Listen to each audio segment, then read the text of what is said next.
어, 우리가 이 본문에 들어가기 전에 이 고린도서를 기록한 목적을 우리가 좀 알기 위해서 고린도 교회를 좀 개략적으로 이해할 필요가 있습니다. 먼저 그 사도 바울의 선교 여정에 대해서 간단하게 말씀을 드리고 고린도 교회의 설립 과정과 오늘 본문에 대한 이해도를 좀 높이는 데 도움이 되도록 하겠습니다. 고린도 이 전후서는 주후 55년에서 56년경에 쓰여진 사도 바울에 의해서 쓰여진 그러한 서신서입니다. 그리고 오늘 그 말씀을 나누는 이 고린도 교회도 사도 바울이 세운 교회입니다. 이것을 먼저 우리가 생각을 하면서 말씀을 드리면 좀 이해가 보다 좀 쉽게 될 것 같습니다. 사도행전을 보게 되면 바울이 3차례에 걸쳐서 선교 여행을 합니다. 그런데 2차 선교 여행 때 사도 바울이 아시아에서 유럽으로 건너가게 됩니다. 유럽으로 건너가서 어디로 갔냐? 아덴이라는 곳에 가서 선교를 하게 됩니다. 이 아덴은 그때 당시에 아주 문명이 가장 발달한, 학문이 가장 발달한 그런 지역이었습니다. 여기에서 많은 학자들과 시민들에게 복음을 전합니다. 그런데 복음을 전했지만 그들은 영혼을 믿으면서도 영생에 대해서는 믿지를 않아요. 그래서 바울이 거기에서 복음을 전한 것은 아주 큰 실패로 끝나게 됩니다. 여기에서 실패로 끝나고 바울이 옮겨간 곳이 어디냐? 고린도입니다. 그래서 고린도에 가서 복음을 전하는데 그 복음을 전했던 그곳에 교회가 세워지게 되는데 이 교회가 바로 고린도 교회입니다. 또 여기서 바울은 우리가 잘 아는 한 부부를 만나게 되죠. 아굴라와 브리스길라입니다. 이 부부는 원래 로마에서 살았어요. 그런데 로마에서 로마 시내에 있는 사람들 중에서 외국인들을 다 추방을 했어요. 그때 추방을 당해가지고 이 고린도로 왔습니다. 여기에서 바울을 만나가지고 이제 바울과 함께 동업을 합니다. 텐트를 만드는 기술을 갖고 있어서 이분들이 텐트 만드는 그 사업을 같이 하면서 동역 또 이 선교 사역을 같이 합니다. 그래서 그때 당시에 했던 것을 텐트 메이커라고 요즘 부르고 있고요. 이것은 지금 현대 선교에서 전문인 선교라고도 하고 또 자비량 선교라는 이름으로 지금 쓰이고 있습니다. 먼저 고린도 교회에는 여러 가지 문제들이 많이 있었습니다. 그 문제들은 특히 교리에 대한 문제, 또 교회의 분열과 성적인 문제, 법정 소송, 그리고 성찬의 남용, 그리고 부활에 대한 그릇된 교훈, 이런 것들이 그때 당시에 고린도 교회의 커다란 문제였습니다. 그래서 이러한 분열과 여러 가지 어려운 문제들 때문에 고린도 교회에서 이것을 편지를 써서 보냅니다. 누구한테 보내냐면 이 바울에게 보냅니다. 바울이 교회를 설립했던 분이기 때문에 바울에게 보내서 지금 우리 교회에 이런 문제가 있습니다. 이걸 어떻게 하는 것이 좋겠습니까? 이렇게 지금으로 보자면 문의를 한 거죠. 그래서 이 답장으로 편지를 써서 사도 바울이 고린도 교회에 보내게 됩니다. 이 편지가 고린도 전서입니다. 그리고 이 고린도 교인들이 그 편지를 받고 이제 이 사도 바울이 보낸 편지가 옳다. 이 말씀이 옳다. 그러니 우리가 이 말씀대로 순종을 하자. 이렇게 해서 그 답을 디도를 통해서 이 바울에게 보내게 됩니다. 그러니까 바울이 그걸 보고 너무 기쁜 거예요. 자기가 개척했던 교회가 그렇게 정말로 어려운 그러한 분란과 분열과 교리의 여러 가지 잘못된 부분들, 여러 가지 법정 소송, 성 문제 등등 여러 가지가 있었는데 앞으로 사도 바울이 하는 이 말씀에 순종하겠다는 이 말씀을 듣고 너무 기뻐가지고 편지를 써서 보냅니다. 이것이 바로 오늘 우리가 읽은 고린도 후서입니다. 어느 정도 이렇게 되면 고린도서에 대해서 개략적인 말씀을 드렸기 때문에 좀 이해가 쉬울 줄 압니다. 이제 본문으로 우리가 들어가 보겠습니다. 이 본문을 들어가는데 좀 어려움이 있는 것이 같은 단어가 계속 중복해서 많이 나와요. 그래서 이게 좀 계속 듣다 보면 좀 어떻게 보면 헷갈리는데 이 부분을 본문에 충실해서 간략하게 말씀을 드리는 것으로 이렇게 하도록 하겠습니다. 우리가 읽은 이 고린도후서 1장 1절로부터 11절은 이 시대를 살아가는 우리들과 또 이 시대에 있는 모든 교회들에게 주시는 하나님의 위로의 말씀입니다. 1절에서 먼저 보게 되면 하나님의 뜻으로 말미암아 그리스도 예수의 사도된 바울 이렇게 나오거든요. 이렇게 서두를 열어가요. 이것은 뭐냐면은 고린도 교회가 이 거짓 선생들을 용납하고 당시에 이 사도 바울의 사도권에 대해서 뭐라고 하나요? 의심을 많이 했어요. 의심을. 그러니까 이 부분에 대해서 지금 고린도 교회에게 사도 바울이 설명도 하면서 이해를 시키면서 또 책망을 하는 것입니다. 이 부분은 그래서 자신이 가진 이 사도권이 내가 그냥 만든 게 아니라 하나님으로부터 내가 이 사도라는 것을 사도의 직분을 받았다. 이걸 지금 강조하고 있는 거예요.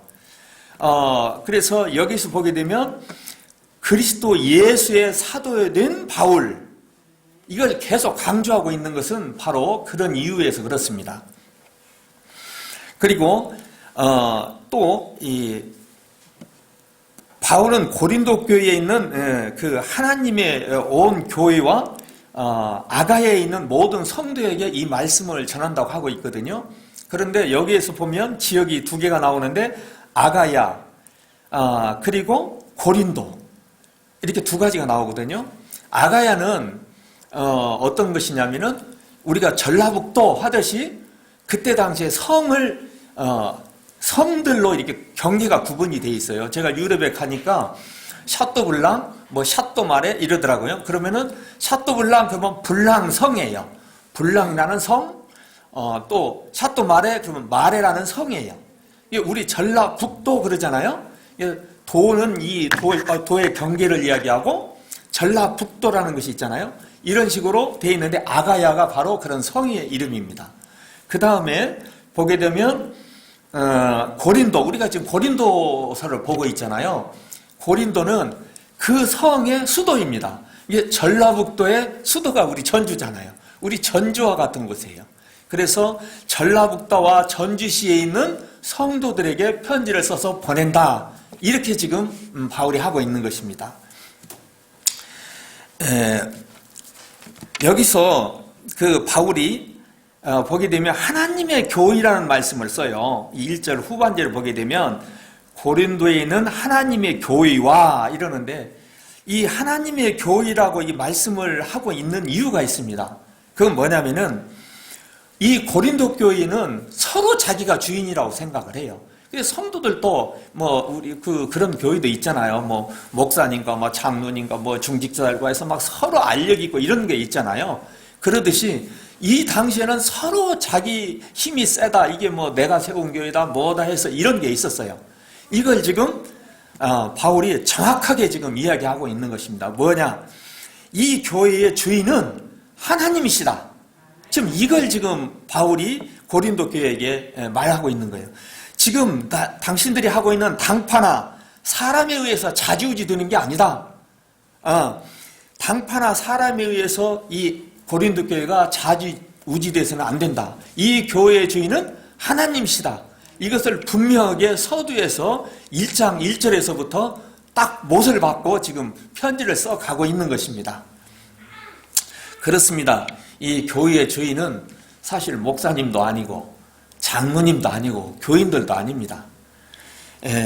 교회 주인은 분명히 하나님이신 것을 우리가 정확히 직시하는 것은 교회의 정체성과 함께 우리 성도들의 정체성에도 또 우리 교회의 공동체 생활에서 아주 가장 중요한 요소가 되는 것입니다.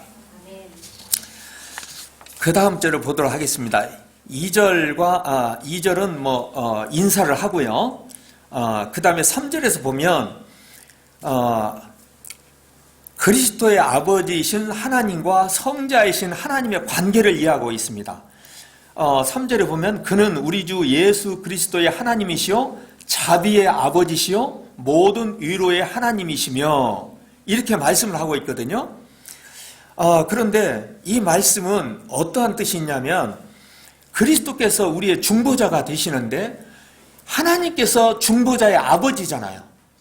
그러니까 하나님께서 중보자의 아버지신데 중보자는 누구의 중보자? 우리의 중보자시잖아요. 그러니까 그 하나님이 우리의 하나님이라는 것을 지금 대입해서 말씀을 하고 있는 거예요. 그래서 이 말씀을 통해서 보면 하나님은 자비의 하나님이시고 위로의 하나님이시라. 이 찬송을 받으셔야 할 분이라고 선포를 하면서 그 하나님이 우리의 하나님이다. 여러분의 하나님이라고 지금 바울이 우리에게 편지를 하고 있는 것입니다. 여기서 우리가 중요한 단어가 하나 나오는데 오늘 이게 가장 헷갈리는 단어예요. 위로라는 말씀입니다. 위로. 이 위로라는 말씀이 3절에서 7절까지 5절에 걸쳐서 무려 10번이 나옵니다. 그래서 그 위로가 쓰이는 것마다 조금씩 다 뉘앙스가 좀 달라요. 그게 좀 되게 헷갈려요. 이 말씀을 정확히 보려고 하면. 그래서 간략하게 하면서 이 위로에 대해서 말씀을 드릴 때 본문에 충실하게 이렇게 말씀을 전하도록 하겠습니다. 위로는 무엇일까요? 저도 좀 알고 있어도 정확한 뜻을 알기 위해서 제가 국어사전을 한번 찾아봤어요. 따뜻한 말이나 행동으로 괴로움을 덜어주거나 슬픔을 달래주는 것 이렇게 표현하고 있더라고요. 왜 우리에게 위로가 필요할까요? 여러분은 어떠세요? 하루하루의 이러한 삶 속에서 얼마나 힘들고 고단한 그런 삶을 살고 있습니까? 정말로 경제적인 문제가 있을 수도 있겠죠. 또 건강의 문제도 있을 수 있고요. 자녀의 문제가 있을 수도 있고요. 아니면 또 어떤 분은 영적인 문제가 있을 수도 있을 것입니다. 그렇습니다. 우리가 살아가는 그 인생은 어떻게 보면 광야를 가는 것과 같고 정말로 위로를 받아야 될 그런 인생입니다. 우리의 인생에서 위로가 없는 삶은 정말로 광야의 황무지에 버려진 고아와 같은 그런 삶이 될 것입니다. 그 다음 절에 우리가 보게 되면 모든 환난 중에서 우리를 위로하사라고 바울이 고백하고 있습니다. 우리가 비록 환난 중에 있을지라도 오히려 그 가운데서 하나님의 위로를 경험하는 사람이 있고 또 하나님은 또 그들을 사용하셔서 위로받은 자들에게 다른 분을 또 위로하게 하시는 그러한 말씀으로 우리에게 은혜를 주시는 분입니다. 세상에서 겪는 고난 때문에 우리가 넘어지지 않고 오히려 하나님의 위로를 통해서 우리의 신앙이 더 성숙해져 간다면 그리고 그리스도의 향기를 우리가 드러낸다면 우리가 하나님으로 받은 은혜를 통해서 얼마나 기쁘고 감사하겠습니까? 우리가 이러한 그 위로 가운데 살 수 있는 믿음이 성령을 통해서 우리에게 부어지기를 축복합니다. 5절로부터 7절까지 이렇게 말씀을 했는데요. 5절로부터 7절까지를 보게 되면 이런 말씀이 나옵니다. 바울이 받은 고난은 자신이 받은 고난만큼 그리스도로 말미암아 위로도 넘쳤다 이렇게 표현하고 있습니다. 불행이 크면 조그만 일에서도 우리가 행복이 큰 것처럼 고난이 크면 위로도 더 큰 것입니다. 7절에서 너희가 고난에 참여하는 자가 된 것 같이 위로에도 그러할 줄 알미라 이렇게 말하는데, 바울은 고린도 교회가 자신의 고난에 참여한 것을 확인한 후 이것이 바울의 기쁨과 함께 고린도 교회의 구원과 소망을 확인하는 큰 기쁨이었습니다. 그러니까 이건 무슨 말씀이냐면, 고린도 교회가 그렇게 완전히 바울이 처음에 주셨던 말씀을 벗어나서 그렇게 교회가 굉장히 어려운 모양으로 이렇게 변화가 되었는데, 바울의 말씀으로 다시 돌아온 부분, 고린도 전서를 보냈을 때 그들이 우리가 당신의 고난에 동참하겠습니다, 당신의 말씀대로 순종하겠습니다, 이렇게 한 부분을 가지고 너무나 큰 기쁨을 얻는 거예요, 바울이.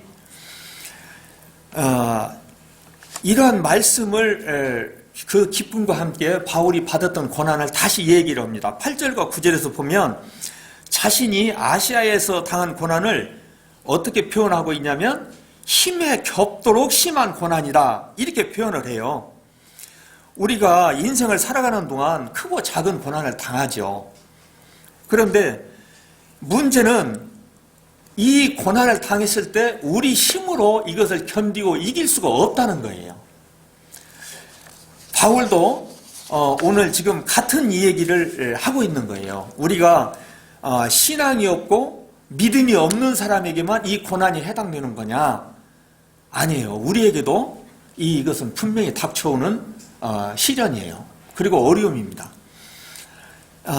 믿음의 바울, 하나님에게 크게 쓰임을 받았던 바울조차도 이러한 동일한 어려움을 지금 겪고 있는 것이거든요. 자신의 힘과 인내력으로서는 이겨낼 수 없는 힘에 겨운 고난입니다.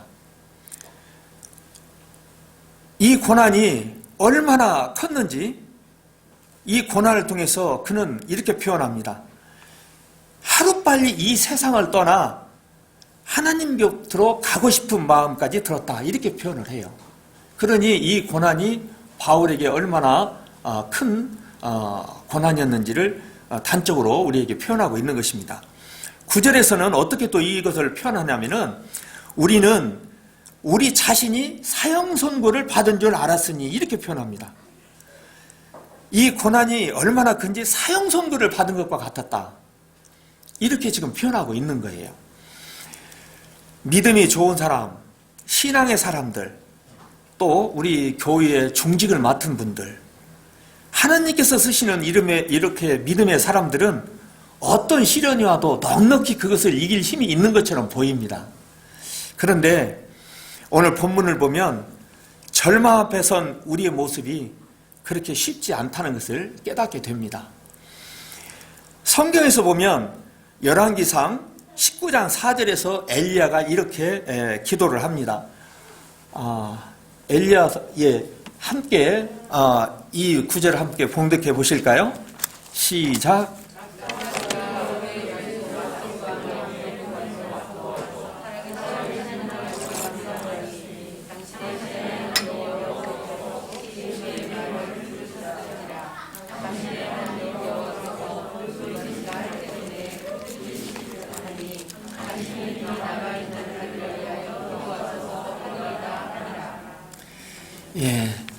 엘리야가 얼마나 참 귀한 선교사예요.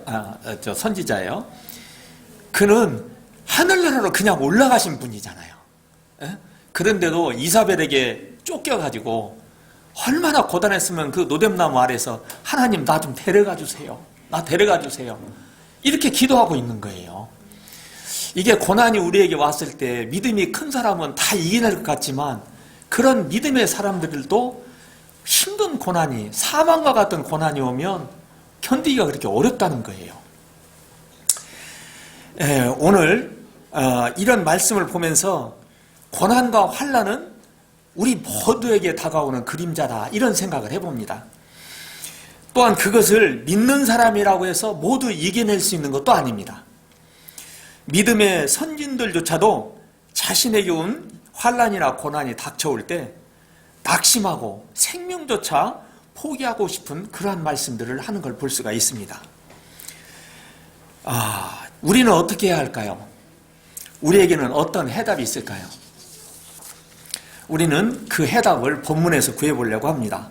9절 하반절 말씀입니다. 우리로 자기를 의지하지 말고 오직 죽은 자를 다시 살리시는 하나님만 의지하게 하려 하심이라. 그렇습니다. 자신을 의지하지 말고 오직 죽은 자를 살리신 하나님만 의지하게 하라고 하십니다. 이러한 어려움 속에서 바울이 받은 은혜는, 바울이 깨달은 하나님의 뜻은 자신을 내려놓고 하나님만 의지하는 것이었습니다. 그러므로 하나님은 결코 우리가 감당하지 못할 고난을 주시는 분은 아닙니다. 해답은 우리 자신이 아니라 하나님이십니다. 10절은 하나님의 구원이 과거의 환난에서 구원하였고 현재에도 구원을 받고 있으며 또 미래의 구원에 대해서도 신앙을 확실하게 우리에게 말씀하고 있습니다. 미래에도 우리가 분명하게 구원을 해 주실 것이다라는 그런 말씀을 우리에게 주시고 있습니다. 그렇습니다. 하나님은 과거와 현재와 미래에도 우리의 주인이 되심을 믿습니다. 마지막 절을 보게 되면 고린도 교인들에게 우리를 위해서 간구함으로 자신을 도우라고 바울이 이야기합니다. 이것은 우리가 예수 그리스도 안에서 하나의 공동체라는 것을 고린도 교인들에게 일깨우고 있는 것입니다. 우리가 하나님으로부터 위로를 받았다면 우리도 그 이웃들에게 위로자가 되어야 할 것입니다. 성경에서 위로자라 하면 한 사람이 떠오르네요. 바로 누굴까요? 바나바입니다. 바나바는 해석하면 위로자, 위로의 아들입니다. 오늘 고린도서를 기록한 이 사도 바울의 뒤에는 이름도 없이 빛도 없이 도훈이가 있습니다. 그가 바로 위로의 아들 바나바입니다. 바울이 회심을 하고 예루살렘으로 들어갔어요. 예루살렘으로 들어갔는데 12사도 중 한 사람도 바울을 만나주지 않는 거예요. 회심을 했음에도 불구하고. 또 사도들 뿐입니까? 예수를 믿는 사람들도 만나주질 않아요. 그게 왜 그러느냐? 그 옛날에 바울이 성도들을 때리고 옥에 가두고 재물을 뺏고 스데반을 죽이는데 또 앞장을 섰고 이런 그런 일들이 그들 머릿속에 기억이 되어 있는 거예요. 그래서 누구든지 그를 피하고 사도 바울과 함께하려 하지 않습니다. 예수를 만나고 메시아에 대한 기쁨과 감격이 바울에게는 너무나 컸어요. 그런데 그런 감격과 기쁨도 정말로 잠시였어요. 그는 실망하고 낙심을 합니다. 그래서 그는 자신의 고향 다소로 돌아갑니다. 그곳에 돌아가서 쓸쓸히 10년이 넘는 세월을 그곳에서 혼자 집거를 합니다. 무려 10년이 넘는 기간입니다. 이제 누구도 바울을 기억하는 사람이 없습니다. 그러나 위로의 아들이며 위로자인 바나바가 그를 기억했습니다. 그는 바울을 생각할 때마다 기억하고 그 안타까움이 항상 그 마음속에 있어서 바울을 위해서 기도했다고 저는 생각을 합니다. 이제 모두에게서 잊혀진 바울, 그 바울을 기억하는 바나바는 오직 한 사람입니다. 사도행전 11장 25절을 보게 되면 바나바가 바울을 찾으러 다소에 가서라는 말씀이 나옵니다. 10년이 지나서 모두의 기억에서 다 잊혀진 그때 바나바가 바울을 찾으러 갑니다. 여기서 찾으러 간다 이 말씀은 우리가 주소를 가져가서 찾는 것이 아니에요. 아무런 정보가 없이 찾아가는 거예요. 그냥 다소가 그때 당시에 그 로마에서 그 시저가 크게 그 도시를 개척해 가지고 지금으로 보자면 문명이 아주 발달한 큰 도시였어요. 그 도시에 아무 정보 없이 가서 집집마다 문을 두드려서 수소문해서 바울을 찾는 거예요. 4절의 말씀처럼 우리로 하여금 하나님께 받은 위로로서 모든 환난 중에 있는 자들을 능히 위로하게 하시는 것. 바나바는 그 하나님의 은혜를 힘입어서 자기의 어려운 이웃, 그렇게 어려운 성도들을 위해서 기도하면서 항상 위로하고 그런 위로자로서의 삶을 살았습니다. 이런 위로자의 삶이 우리에게도 함께하기를 축복합니다. 결론 말씀을 드리도록 하겠습니다. 우리는 진정한 위로자요 위로이신 하나님을 의지합시다. 약 30년 정도 지난 일입니다. 그러나 지금도 제 가슴 속에는 그 모습이 도장을 찍은 것처럼 선명하게 남아 있습니다. 교회에서 신방차 여수에 있는 그 애양원을 방문하게 되었습니다. 그 병원 옆에 한센병 환자들이 계신다고 그래서 제가 호기심으로 거기를 혼자 찾아갔어요. 병동 계단을 내려가는데 아래에서 무슨 찬송 소리가 들리는 거예요. 그런데 그 찬송이 음정도 맞지 않고 박자도 맞지 않고 글쎄 아주 참 찬송이라고 하기도 어려울 정도인데 어떻게 보면 구슬픈 소리 같기도 하고 그런데 그 찬송이 너무나 제 마음을 이끄는 거예요. 그래서 어느 분이 저렇게 찬송을 부르나 하고 제가 조심조심 그 계단을 내려갔습니다. 그 조금 내려가다 보니까 그 계단 한쪽에 조그마한 쪼그자를 놓고 어떤 분 한 분이 거기에 쭈그리고 앉아서 찬송을 부르더라고요. 그 분은 한센병 환자였습니다. 지금은 우리가 한센병이라고 부르지만 그때 당시에는 우리 성경에서는 문둥병이라고 하고 그랬잖아요. 그랬는데 그분의 입도, 입술도, 눈도, 코도 이런 데가요, 뭐라고 할까? 정말로 형체를 알아보기가 힘든 그런 얼굴이었어요. 제가 그런 걸 모르고 갔으면은 좀 이렇게 외면하고 이렇게 살짝 피해서 왔을 것도 같아요. 그런데 그가 그 부르는 그 찬송을 부르는 입의 모양은 막 일그러지고 또 목을 통해서 나오는 찬송 소리도 막 탁하기도 하고 어떤 때는 쇳소리가 나기도 하고 참 쉰소리가 나기도 하고 어떻게 참 표현하기가 참 어렵습니다. 그런데 그 모습이 얼마나 평화롭고 평안한지 참 제가 몸이 꼼짝 않고 그 속에 그 자리에 서 있었어요. 그 모습을 보면서 움직일 수가 없었어요. 그분의 찬송이 제 마음을 울렸고 제 눈시울을 뜨겁게 했어요. 하나님은 찬송의 가사가 조금 틀려도 음정이 틀리고 박자가 틀려도 저는 그 찬송을 하나님은 흠양하셨을 것이다. 저는 그렇게 굳게 믿습니다. 그분의 얼굴은 정말로 고요하고 평화로웠습니다. 저는 정말로 거기서 눈시울을 붉히면서 한참 동안 떠날 줄을 모르고 서 있었습니다.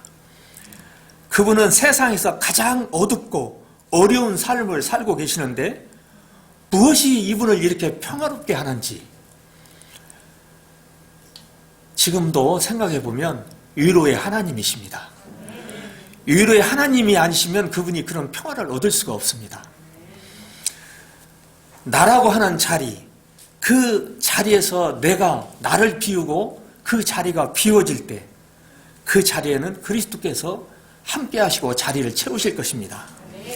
어떤 환경이나 조건이라도 살 소망까지 끊어진 그런 고난이라도 우리가 찾고 만나야 할 바로 한 분, 바로 그분은 위로의 하나님이십니다.